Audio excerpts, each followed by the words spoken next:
Okay, the 11th Dr. Sonic screwdriver. There's a number of people that want to know exactly what it does before they get it. So here it is. I took the one that my kids play with, so this one here has had a lot of scuffing, beating up. They beat it up quite well, so it's been able to survive through a bit of, abuse testing. It always has two buttons on the side. The bottom one makes the sounds. And there's two different tones to the sound. Otherwise, there's another button to get the sound right out of the end of the screwdriver. Does the same sounds.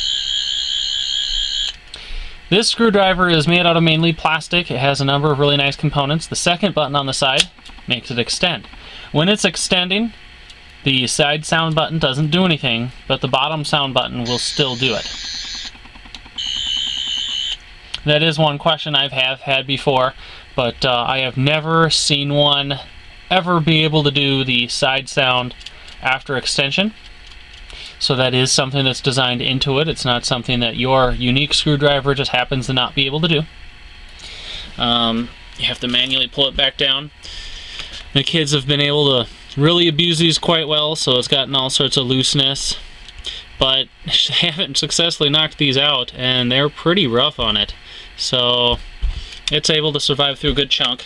The other thing is when you pop it apart, here's the battery compartment. A big thing with these is you need to make sure these screws are in, so they're below the layer here, so there's nothing to catch. Otherwise you won't be able to get it back together right, the buttons won't work right, nothing.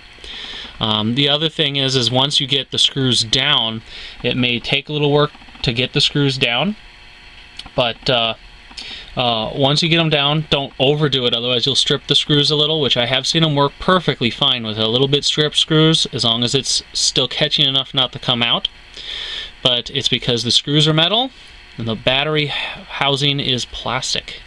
So those screws are going to be able to rip the battery housing apart if you are too rough on it. But you have to be tough enough to be able to get the screws in. It will feel usually like it's not going in, but you have to push hard enough to get it to go in. Pretty cool toy, even in two pieces.